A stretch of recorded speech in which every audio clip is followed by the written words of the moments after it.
Hiya. Hello. How are you? I'm really good. How are you?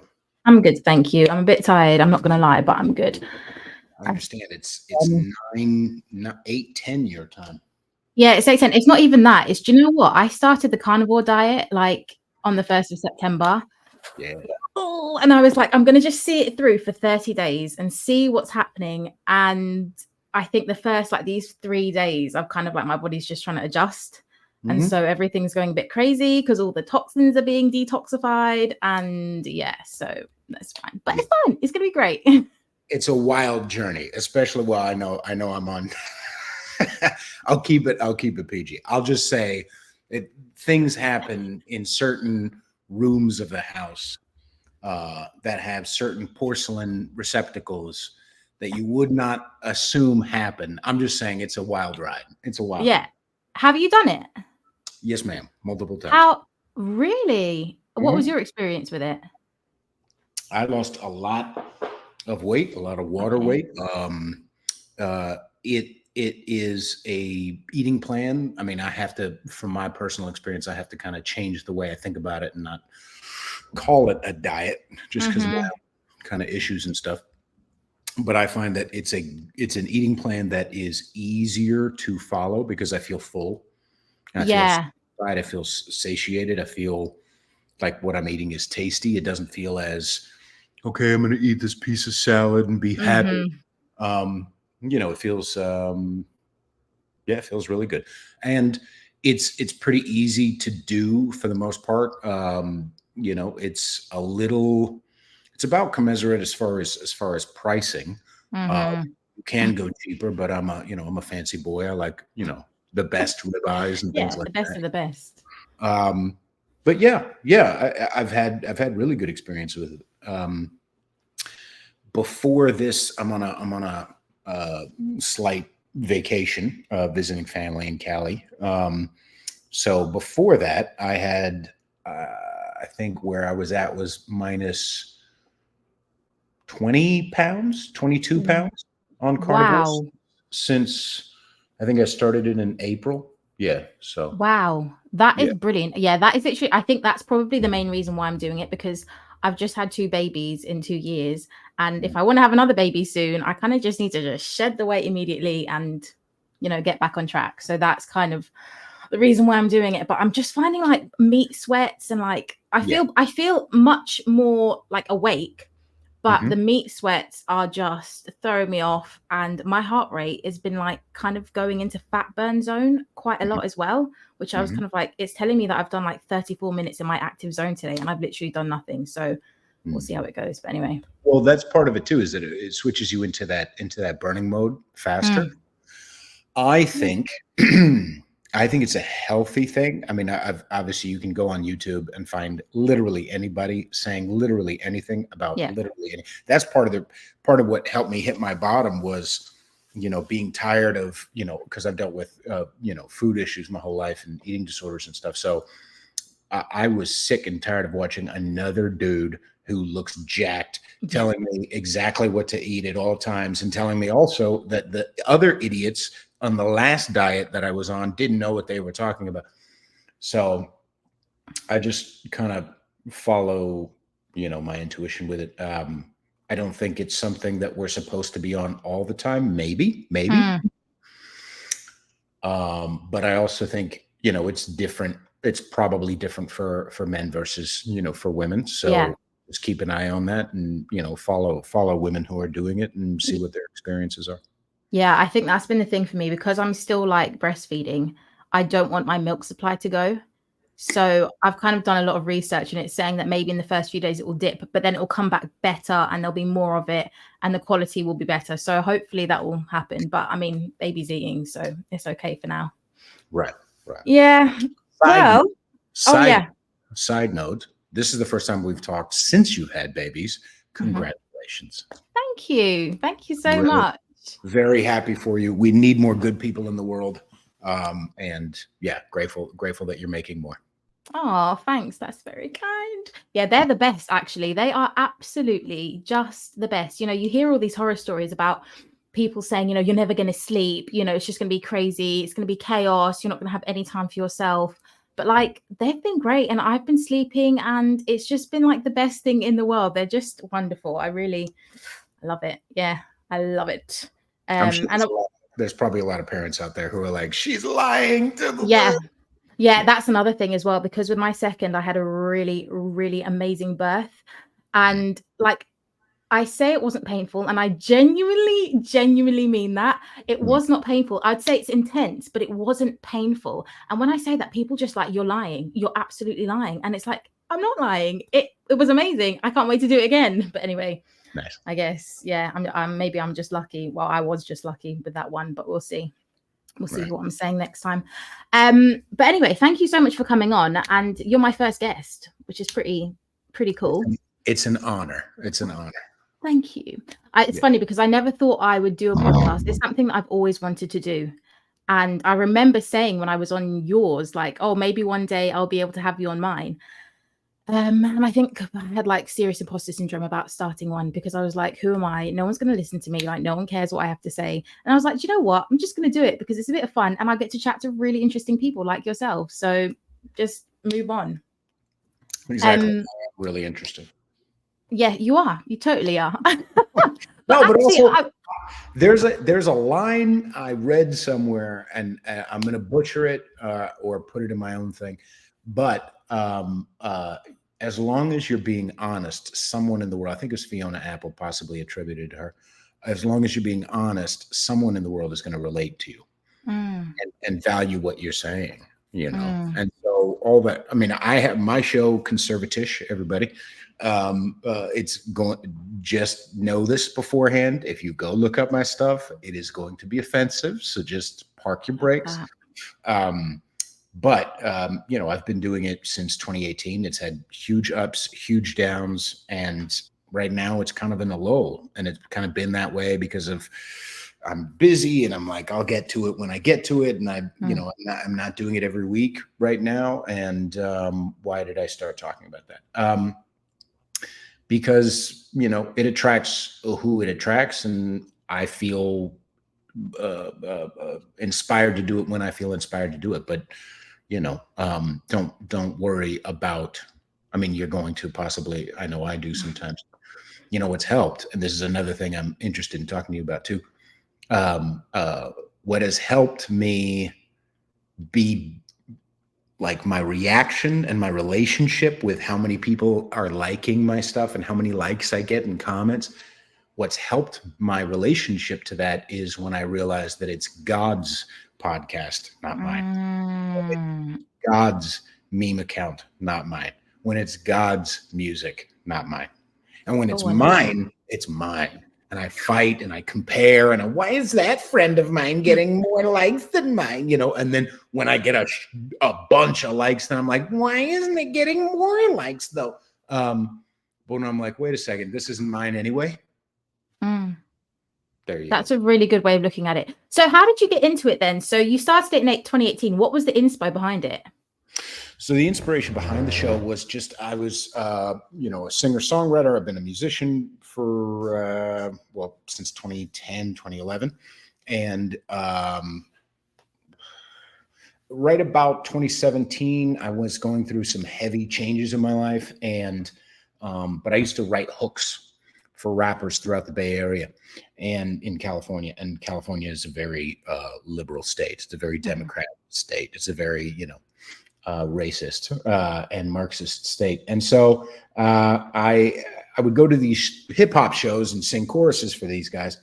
And I realized that we're all supposed to believe the same things at all times. That's weird. That's not, that doesn't fit. That doesn't jive with my rebellious side, which is a side that I can honor now and God can use. And, you know, my lyrics, you know, for the most part so far anyway, have not been very political, but they are usually spicy. I do try to tell stories, and I yell some F words and things like that. But I would go to these shows and I feel like this is kind of stifling, even though I don't necessarily want at that point to like sing about, you know, about something else. It felt like every song was about the struggle and the, you know, and racism or sexism or blah, blah. And I was just like, this is intellectually and artistically boring. Mm-hmm. Then fast forward, Trump wins in 2016, and an ex-girlfriend called me that night crying because she thought we were all going to die. And I'm just thinking to myself, like, I didn't vote for the dude. I didn't vote for the dude in 2016. I was like, I don't like the dude, but I'm pretty sure like we're not all going to die. Like I'm like, this is, you know. And then a couple months later, I want to say maybe 6 months, I was watching, you know, I was surfing Facebook or whatever back then. And somebody, you know, I saw a bunch of videos about, do you remember Milo Yiannopoulos? Yep. So everybody at the time was, oh my God, Milo is evil and Milo is anti-Semitic and Milo is this and Milo is that. And I was just like, let me just see for myself. Once you peel that tape back, once you do that research, just a teensy bit, it's over. It's over. You know, what's great about tyrants, or what's interesting about tyrants is that they only have power when we're not thinking for ourselves.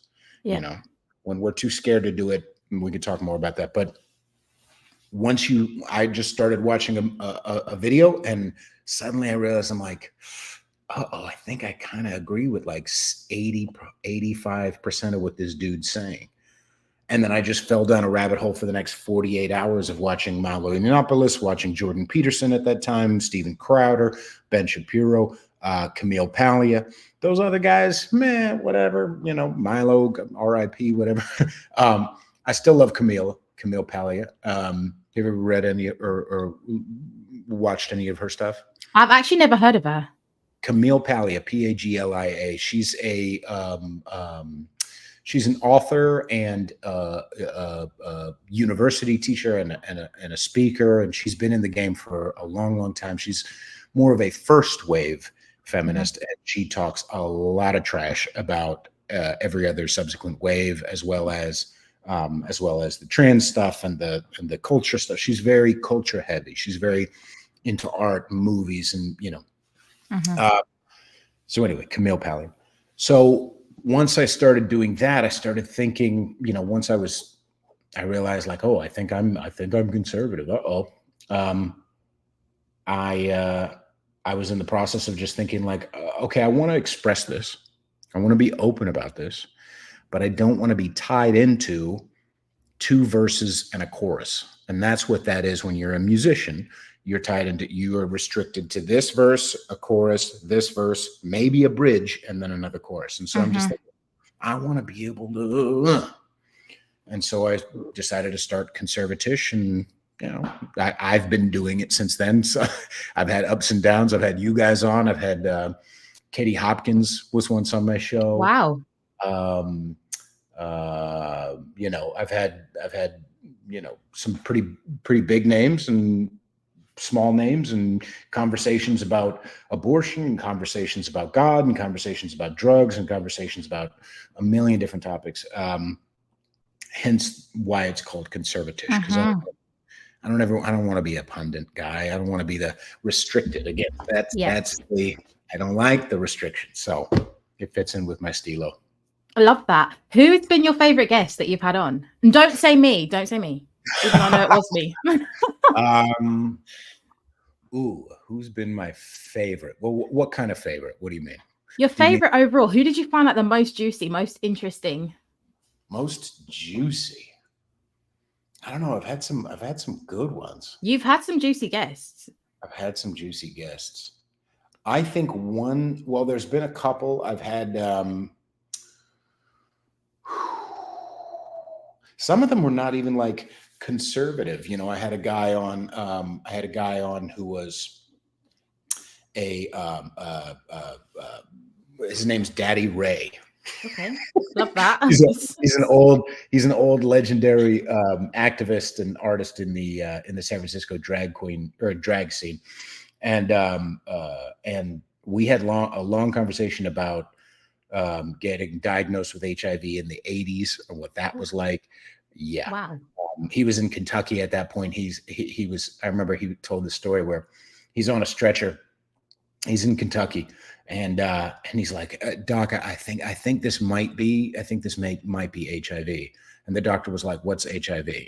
Oh, Like he was on the ground floor of some shit. wow. And talking to him about loss, talking to him about, we had some interesting conversations, very dirty conversations about sex and about, giving and about relationships and about whatever. Mhm. But that was a heavy one. I've had a couple of really heavy conversations with former abuse survivors. That was, I think, important. And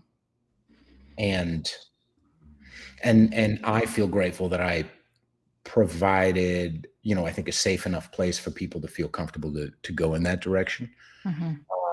Because those are the conversations, that I have in my regular life. Not, I'm talking about abuse all the time, but I'm just saying, like, I don't want to be the pundit guy. I don't want to, if I want to talk crap about a politician or whatever, if I want to talk crap about the Democrats, like, yay, hooray. But I don't want to be the Democrat talk crap guy. Yeah. I want to be, the pro anybody. No, I'm pro God. Okay. I already have, just give me a second, dude. Everybody, I already have a president. Okay. And no, I'm not talking about Joe Biden. I already have a capital P president. I already have a king. That's who I serve. How about that? I help his kids. I don't care who comes in this seat of power, because they don't actually have a seat of power. Do you understand what I'm saying, everybody? Anyway. I understand. You do. So why would I go on that rant? Oh, I'm just saying, I want to be safe and comfortable enough to delve into any topic. And so I don't know, those are a couple that come to mind to answer your question. That's awesome. It's funny that you say that as well, because I feel like, I'm very much the same. Like, I want to be able to speak openly about everything and anything that I want to speak about without anyone coming at me and thinking that I'm being a malicious person and thinking that, like I'm evil and I want the world to burn. And I think that's so lost in this society, because we have so, like, everything, people take offense to everything and anything, and they automatically assume that just because you've got a different opinion, that's it, we can't be friends, we can't chat. And so have you found that with being that way, like just wanting to be open about everything and have honest conversations, have you found like you've received quite a lot of hate? Well, yes, but I think if it's something that you're being honest with yourself about, it's the only road. Meaning so I have very blessed and very grateful, and it's God's glory, not mine. I have on Instagram 29,000 people who follow me right now. Right. Well done, by the way. That is amazing, because I remember, like, when we came on your podcast, it was only like a few thousand, and you've really, really grown. It's amazing. But sorry, carry on. And I'm very grateful. And it could go tomorrow, because I've already been every time I go live now, the last 3 times on either one of my accounts on Instagram, I've been kicked off. What, by Instagram? Yes, I've been kicked off of going live stream. I can't go live because I either say the N word or the F word, or I think more pertinently, I start talking about a certain group of a certain group, and I don't mean the racial group or whatever, although that I do talk about that too, but I talk about the satanic oligarchs who are at the very tippy top, like our actual problem. Yes, politicians are a huge problem, but I don't. Yeah, it's fun to poke fun and talk crap about Democrats, but they're not our actual problem. Our actual problem are the people who are using them. And so when I start talking about those guys, exposing their plans, talking about how they love chaos, and more, I think what really gets me in trouble is when I start talking about solutions. They don't like it when I start talking about us taking back our power. And I don't mean in a physical way, everybody. I don't mean in a violent way. I mean becoming non-citizen nationals. For all you Americans, look into that. I mean growing our own food. I mean filtering our water. I mean taking down. There's been some great activism over in London, taking down the cameras. I mean, mass peaceful non-compliance. There's a quick thing, it's adapted from a guy named Sal Mayweather, who wrote a book, The American Experiment. But how you beat the satanic oligarchs and their government puppets is through 331 million tiny cuts. Oh, I love that. That's how many people live in America. So that's 331 million tiny cuts. We each take our power back peacefully, peaceful mass compliance, and suddenly they don't have the power that we think that they have. Yeah, they know they don't have the power, and that's why they do the psyop, because they need us to make ourselves small.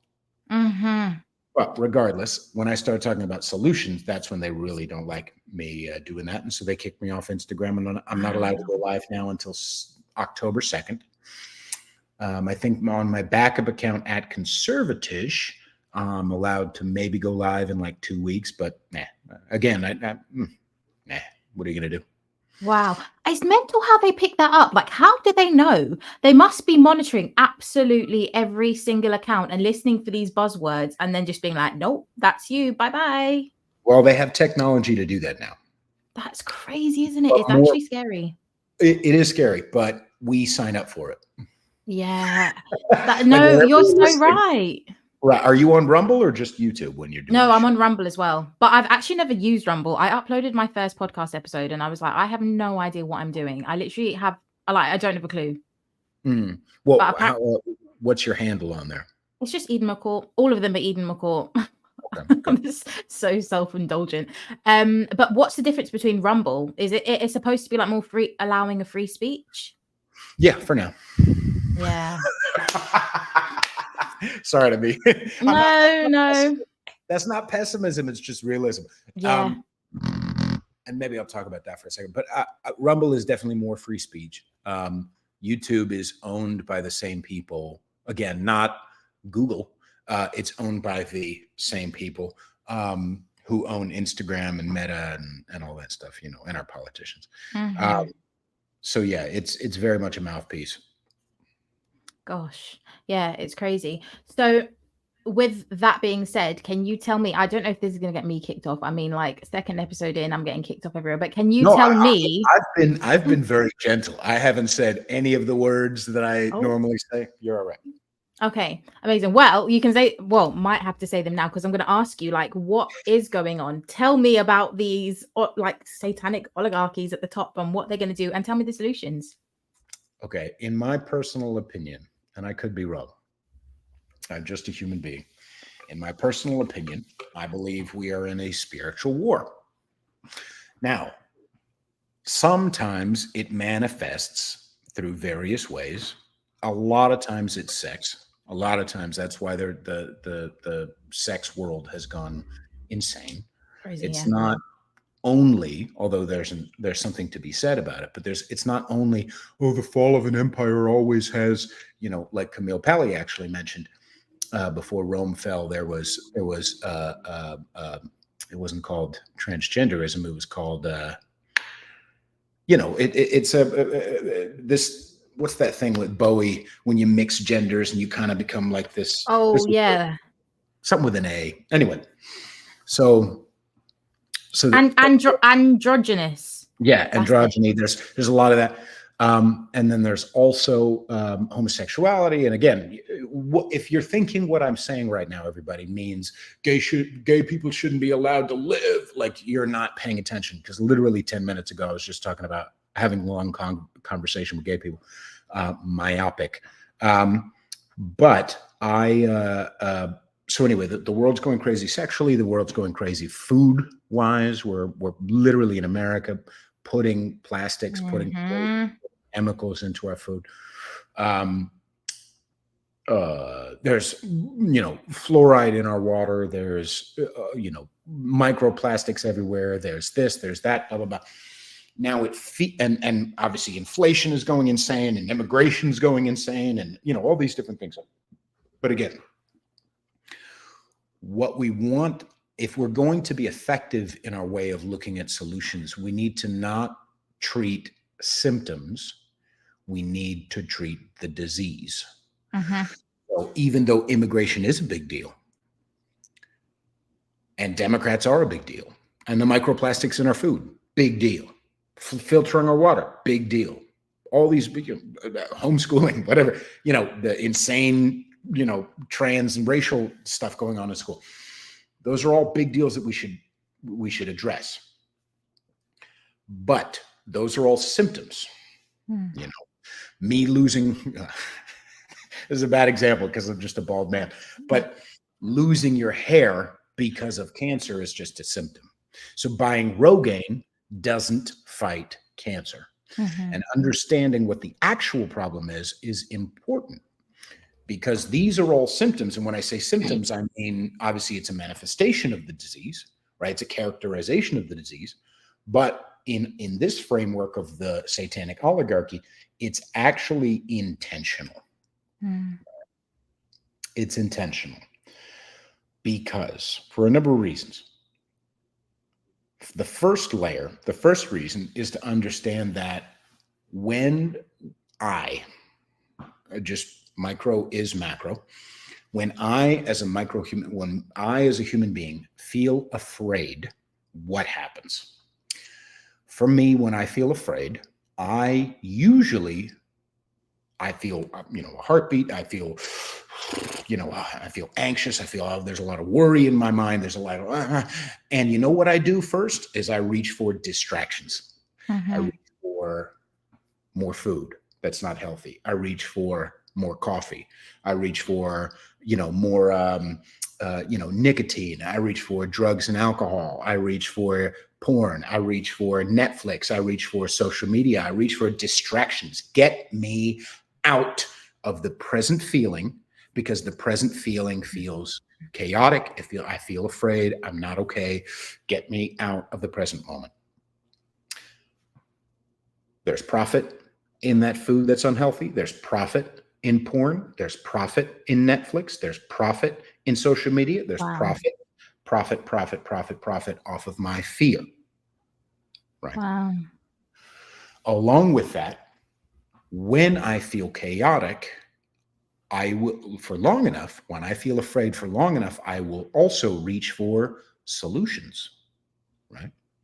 I will reach for a savior, and not savior with a capital S. I will reach for, although that sometimes, hopefully, but I will reach for a lowercase s, savior. And that is usually someone who is promising the solution.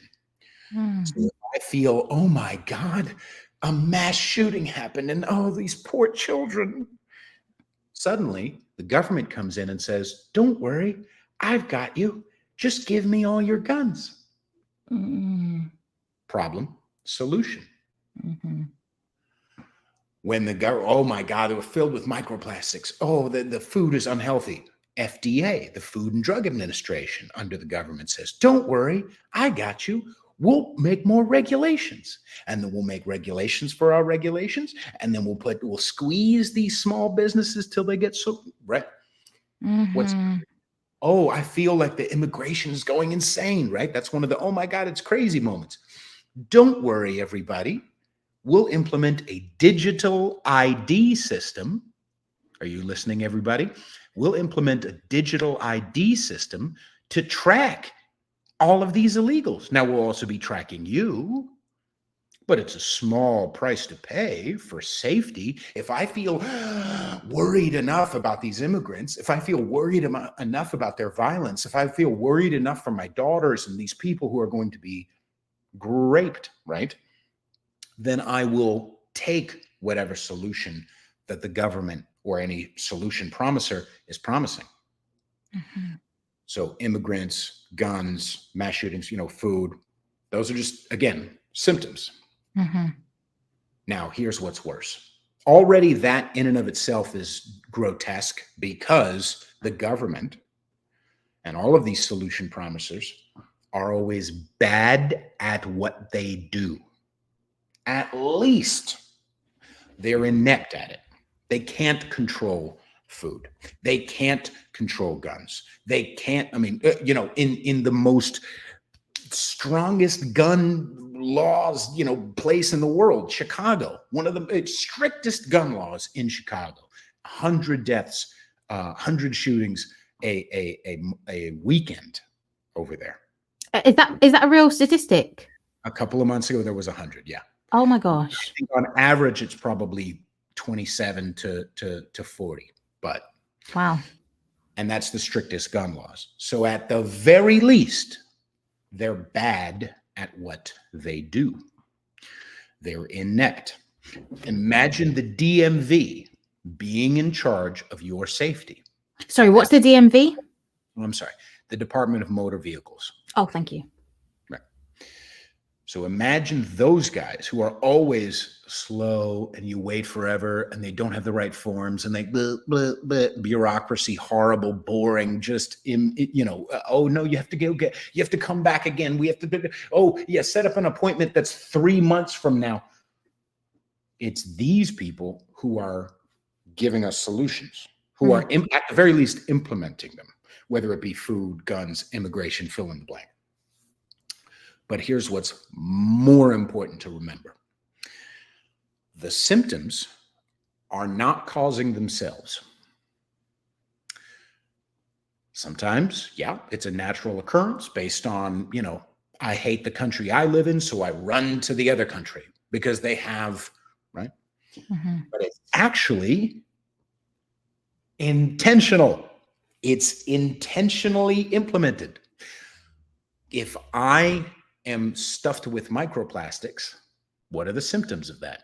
If I am filled with fluoride that is creaking my bones and giving me thyroid problems and making me quite literally, and the government's own study just recently confirmed it,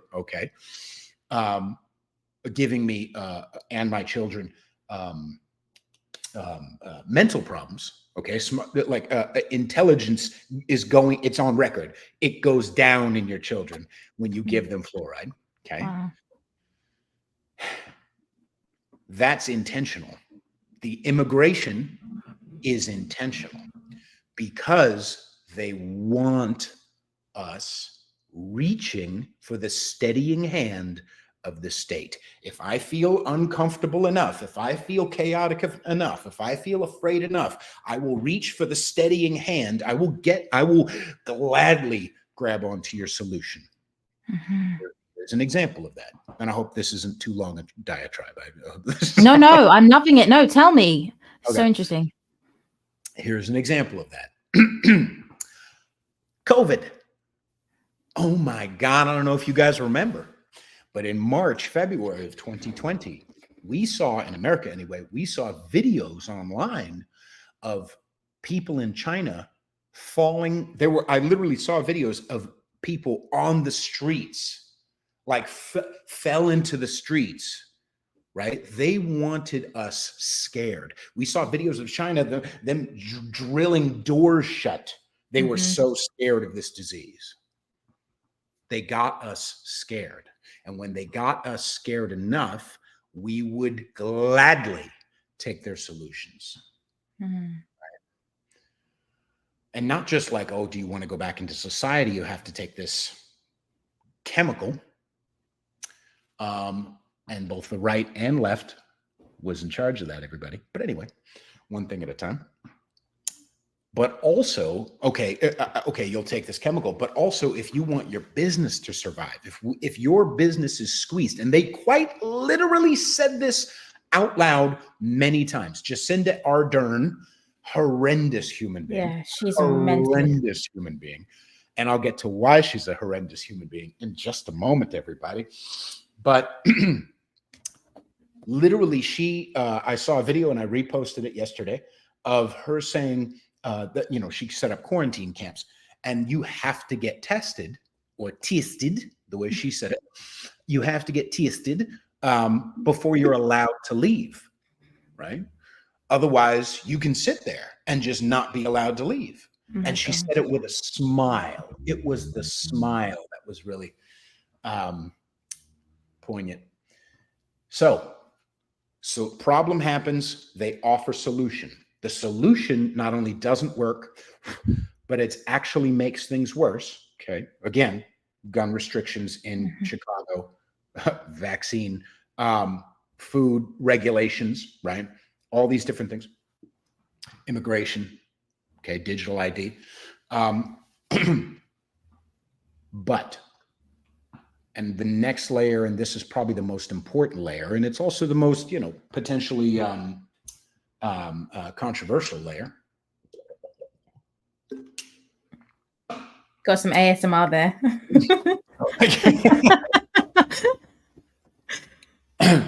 So why is Jacinda Ardern a horrible human being? See, government, and it's important to have these classifications because there are different ways to fight each. The people who are, the pro-choice activists, as an example, right? You wouldn't fight those people the same way you would fight the government, the same way you would fight the satanic oligarchs.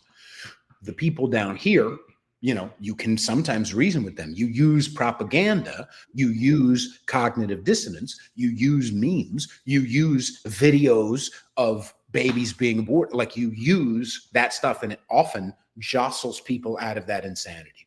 Yeah. Government knows already what these people know or what these people don't, and they don't care. Right? They genuinely just want money, power. They're greedy. And there's a lot of different, throughout that, but that's that next layer. The real problem are these guys. These guys don't even care about money and power.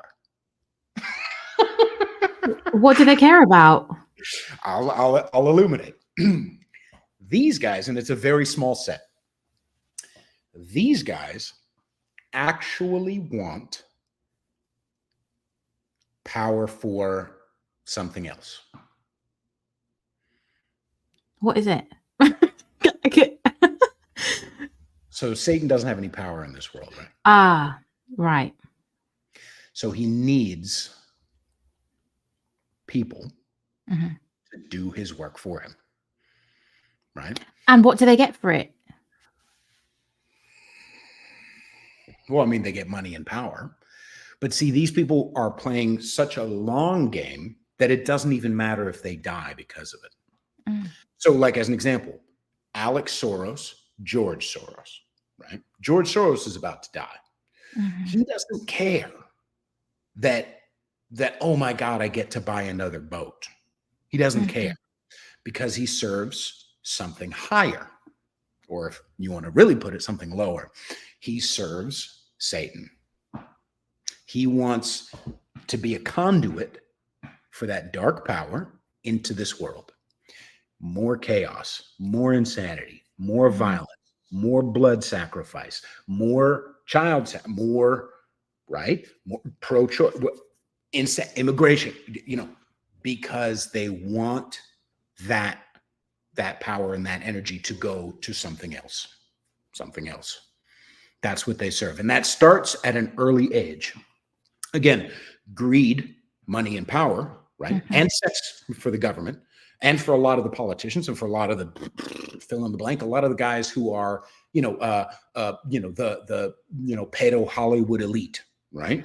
They want that. There's a lot of those guys.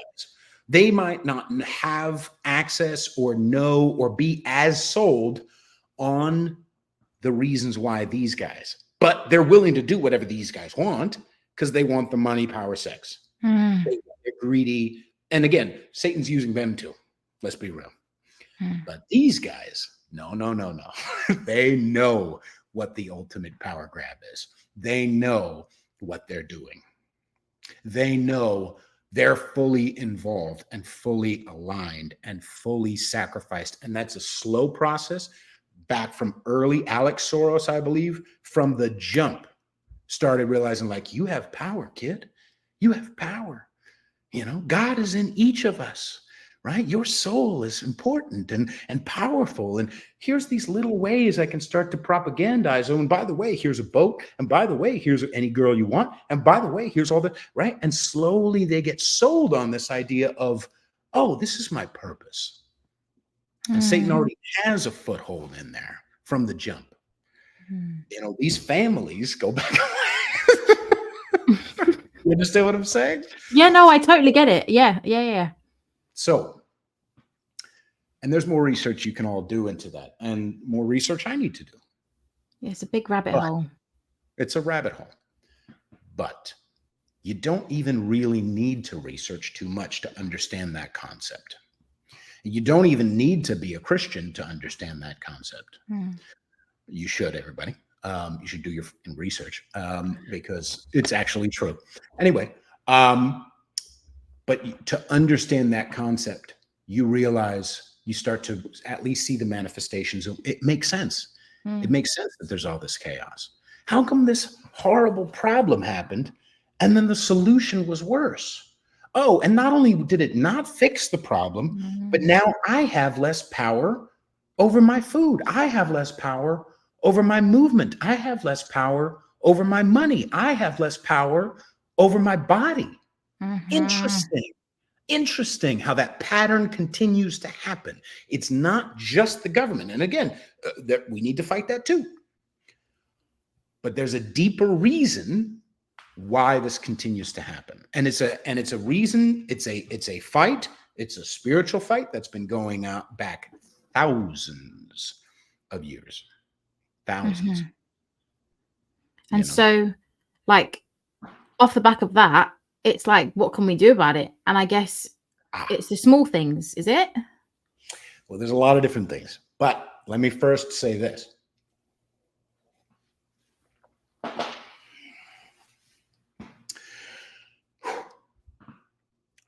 The big overarching solution is the solution. Now, God is the solution. And in all our actions and all our prayers and all our thoughts and in all our words, God should play a part. And that should inform and inspire us towards deeper, more effective solution, right? And if we're pointing our mind towards God, then the rest of it can and does fall into place. Because the energy that these guys want and these guys want, the energy that they want is now being directed to the true source, capital S, not, the loser, right? Because these guys do actually want energy. They want energy. So when I feel afraid, when I feel chaotic because of the immigration, because of the food, because of COVID, because of the they get happy. It makes them happy that we feel chaotic, that we feel afraid, right? It makes them happy. It's some dark stuff. You understand what I'm saying? Yeah. But, and I said this, a month and a half ago when the Trump assassination happened, or assassination attempt. I got online and I was like, hey, everybody, the first move is to not be afraid. The first move is to not be afraid, because they not only enjoy it, yay, hooray, because they serve, but also because it means they get to offer solutions. It also means they get to have more money and power. When we take their purpose away from them, that's the first move. So even when that happened, when I found out, I was actually on my way home from the gun range. But anyway, my first thought was like, oh my God, what now? How am I going to fight this? What is going to happen? Is he dead? Did he die? Oh my God, what the, And then I was like, wait a second. Glory to God, glory to the Son, Jesus Christ, glory to the Holy Spirit. That's boom, first thing. And I just try, I fail, but I try to continue to train my mind when a big psyop happens. Because that feeling that I had in that car driving home when I first realized or first heard the news is the same feeling I got on January 6th. It's the same feeling I got when the George Floyd riots were happening. It's the same feeling, and I call it false flag. I call it, ooh, someone wants to harvest my energy right now. Someone wants me afraid. How about first move? you. I'm not giving you what you want. First move. Because, and this is also an important thing. So that spiritual battle starts with that. But then it also protects me from getting black pilled. You know what black pilled is? No. Okay. Black pilled is everything's ruined. It's all, what's the point? It's over. There's no, we're not going to fix it. Everything's going to get worse and there's no point. You see that a lot of times online, especially in the awake community. And I say awake with quotations because they're not awake, because the ultimate awake, capital A, is pointing our attention and our energy towards God, not towards him, not doing what they want us to do. That's the first move. I'm not saying sometimes it's not natural to get disheartened, but I am saying the first move is to understand that there is one God and he's actually in charge, regardless of the pantomime that they play in front of our eyes to make us scared. That's the first move. The second thing is, when I'm less afraid, that leads me towards, okay, well, I wonder what they want then. Why do they want this? What angle are they coming around? Because again, their main purpose is serving the, yeah. So what might further their cause when they're doing this, right? And when you know your enemy, it's easier to fight it. When you know your enemy, it's easier to have a spiritual foundation that you can not only build upon, but bring into every aspect of your life. I know that from my personal experience. So the first solution is to not be afraid. The second solution, and there are many, but I think the second solution is to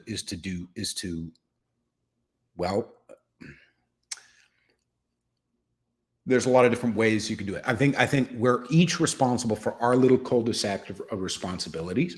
So through that 331 million tiny cuts, we should be already moving towards that in our own ways every day as best we can. I know we're busy, it's crazy, and blah, blah, blah. We have lives, but we should each be building our lives in ways which circumvent the need and influence of the state. Because again, they're serving them. BlackRock, hello. Right? They're serving these guys. Yep.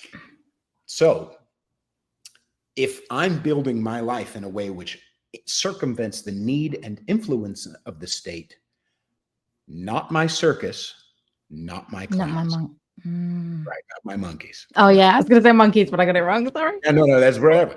So it kind of doesn't matter what they're doing. Not that it doesn't matter, and not that I shouldn't be fighting it culturally and financially and voting, whatever, not that I shouldn't be doing those things.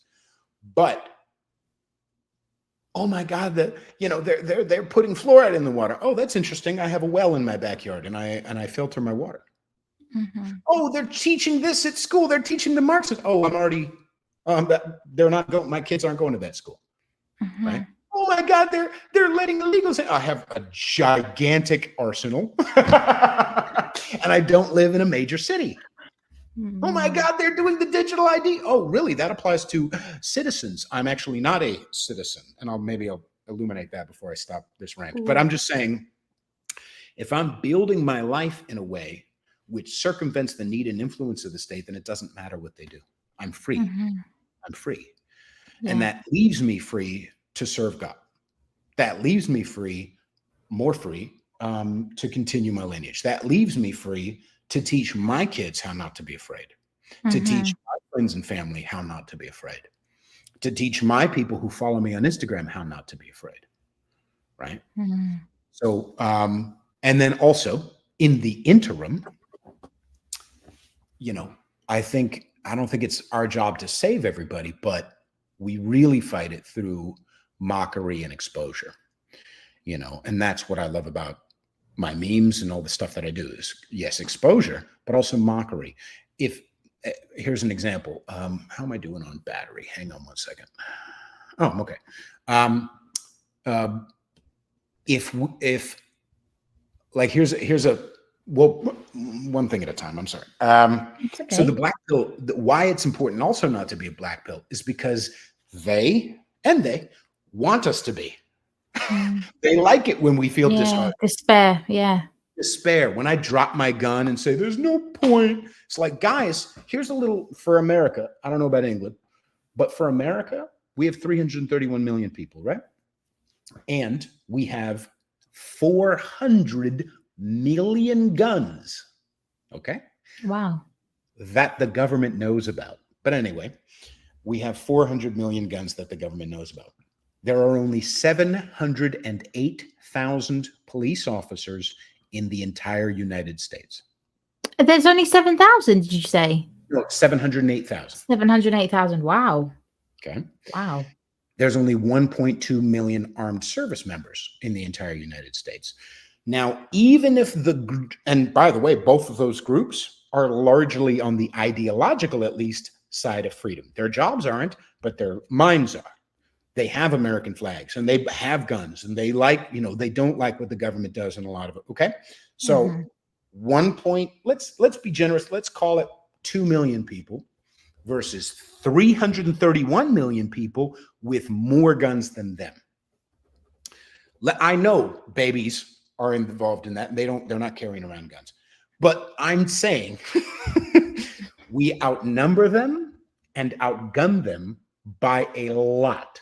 Now, let me just intentionally say this, because a lot of feds, a lot of the government and the oligarchs would like there to be unrest, right? Civil war. Democrats aren't my enemy, right? Liberals aren't my enemy. It's them. It's them that's my enemy. But anyway, why was I going on that rant? I guess I'm just saying, or one of the things I'm saying is, it's important to protect our energy and to understand, again, know our enemies, so that we realize that these people don't have the power. We do. We do. If they weren't afraid of us, they wouldn't say things like Joe Biden said, and he said it multiple times, if you want to fight the government, you're going to need F-15s. Him even saying that is proof that he's scared of us. Yeah, 100%. Right? Yeah. The people, the satanic oligarchs, they are losers. They're nerds. They're wimps. They need other people. Do you think Klaus Schwab walks around strapped? No, he pays big giant whatever to do that for him. They can't cook for themselves. They can't clean for themselves. They can't wipe their own butts. They can't take care of themselves. They're not manly, womanly people. They're not strong people. They're nerds. And you know why, everybody? Because the ultimate nerd, the ultimate loser is who they serve. It trickles down. It manifests. And when you serve God, you suddenly start eating better. Start maybe filtering your water. I mean, I'm not being perfect, but I know from my experience, when I started becoming more Christian, I felt God's grace, and I was like, I feel like I want to show up for him better. It makes me want to be deserving of that. I ever would be, but it makes me want to shoot for that. Because who I serve is authentic. Who I serve is the king.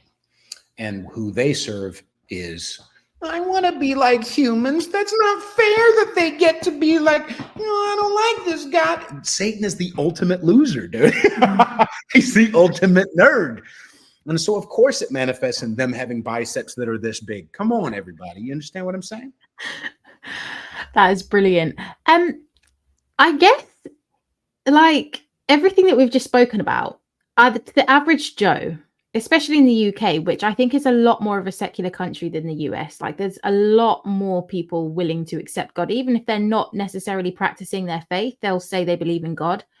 And over here, it's not like that. We're a lot more secular. And like, I'm thinking about the people that will potentially watch my podcast in this country, and they're going to be like, what the hell? Like, what the hell are these people talking about? They're flipping quacks, like crazy, absolute, like, what's going on? Right. So what's like, how come, like, I don't know what I'm trying to get at here. I'm just trying to say, I know what you're saying, and like I agree with what you're saying, but the majority of people that I probably know are going to be like, this is just crazy. So, like, how can we open their eyes to stuff like this? I know you said do your research and stuff like that, but like, what is, how do I make these people think like we're not crazy, basically?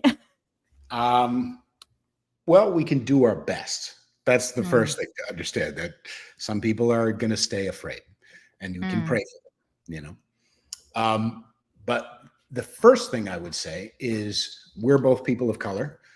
So if you don't agree with what we say, you're racist. 100%. That's exactly what I was thinking, actually. Yeah.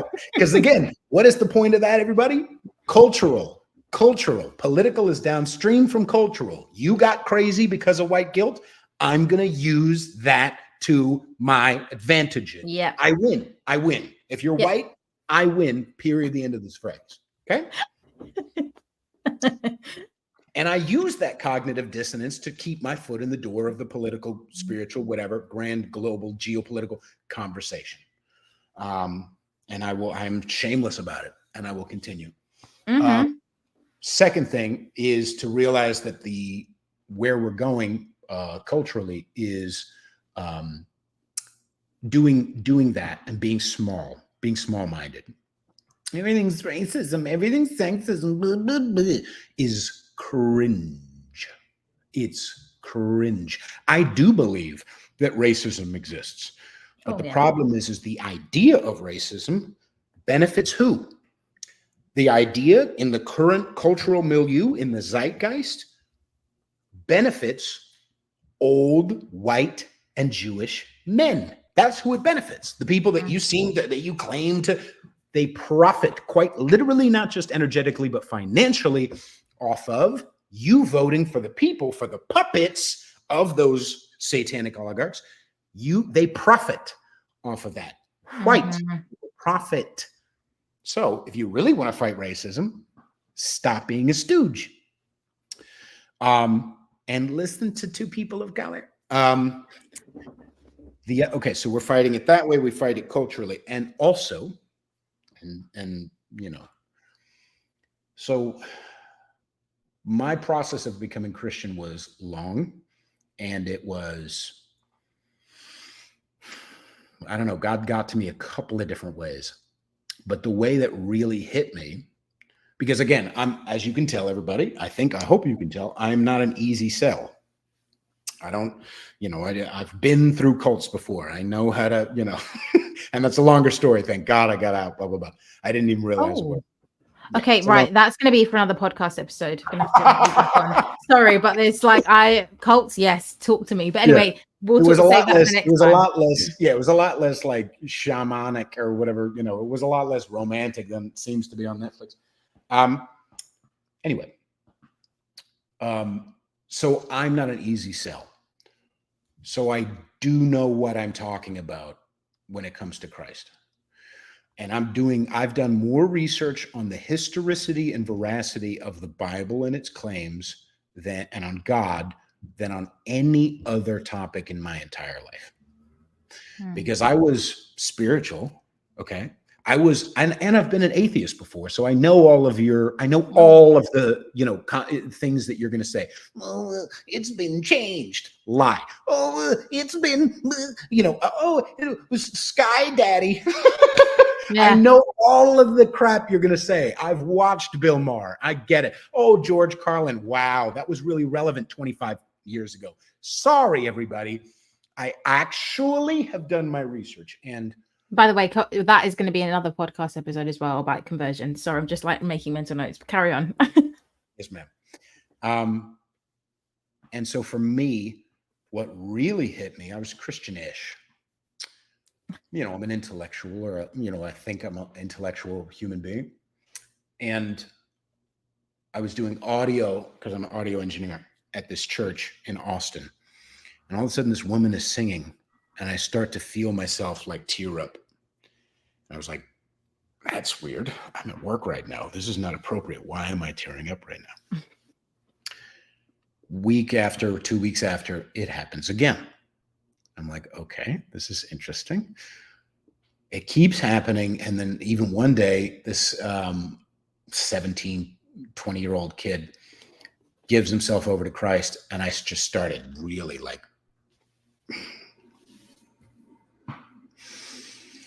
see what I'm saying?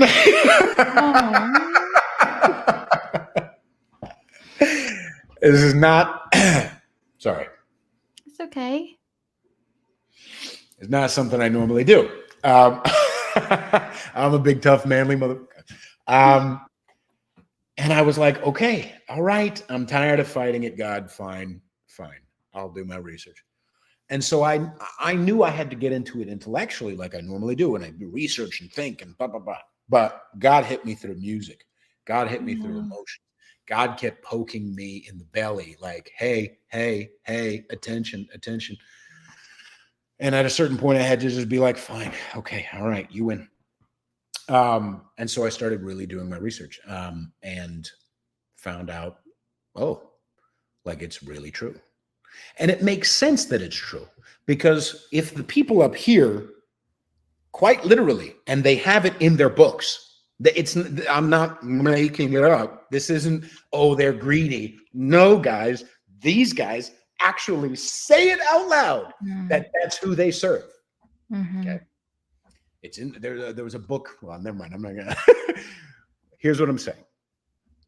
Why would these guys be so pro Satan if there wasn't do you understand what I'm saying, everybody? There's a reason why they do that, because they actually hate God. They actually fight that. They actually don't want, do you understand? They don't want to give up power. These people serve that dark master because they want power themselves. They want to elevate the human race. You hear light sprinklings of it throughout a lot of different cultures and many different, religions. But they don't want, I mean, it looks like a lot of different things, but I think the ultimate thing is they don't want to submit. And I get that. Yeah. I don't want to either, but that thing in me, that Holy Spirit, keeps convicting me. You're not doing the right thing. Come on, kid. Come on, kid. It's, it's almost like there's the C.S. Lewis quote that there's, I'm going to butcher it, but ultimately, at the end of the day, there's two different people. There's people who say, God, your will be done. And then there's people who God says to them, okay, your will be done. Right? I'm either going to serve something bigger. I'm going to submit some way. I'm going to allow the gray area to exist. I'm going to allow myself to, I'm going to realize how small I am. Or it's like a kid sitting at, if I want chocolate for breakfast every day, do you think that's a healthy thing as a mother? No. Right.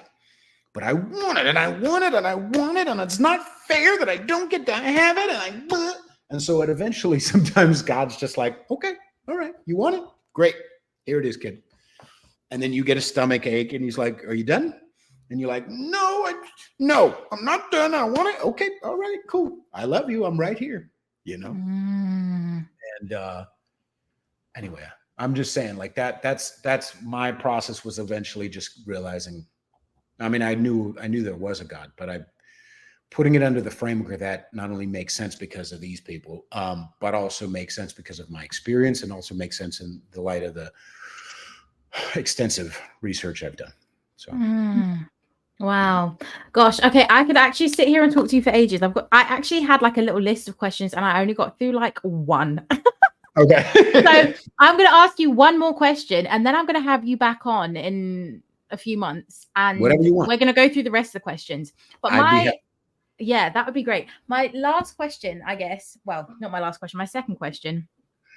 Do you think offense is given or taken, or both? Because I know you mentioned at the very beginning, you were like, my stuff is offensive. And I was like, oh, interesting. Do you think that offense is given, or is it taken, or both? Well, I think it's mostly taken, but at the same time, I think intent does matter. I think intent does matter. Not that the reaction should be a certain way, not that it needs to fall on me at all. I was just thinking about that earlier. There are some people who don't like me, and I genuinely don't care what they think, right? Mm-hmm. And then there are some people who don't like me, and I don't like them, but I weirdly care what they think. The fulcrum isn't whether or not they have power over me or whether they think they have power over me. The fulcrum is me. The fulcrum is my ego. The fulcrum is whether or not I'm putting God, or if you want to call it a higher purpose first, whether I'm putting God first or putting me first, you know? And so I get offended, I guess, sometimes, but really it's whether or not it depends on what I give power to. It's the same thing with the satanic oligarchs. If I'm building my life in a way which circumvents what they're doing, then it doesn't really matter to me what they do. Not my monkeys, you know? Yeah. And the same thing goes with people who say offensive things online. And I'll just say this. Yes, my stuff can frequently be offensive to some people, but the intent is always, I try to keep it uppermost. My intent is to connect people to God, connect people to ourselves, and connect people to each other.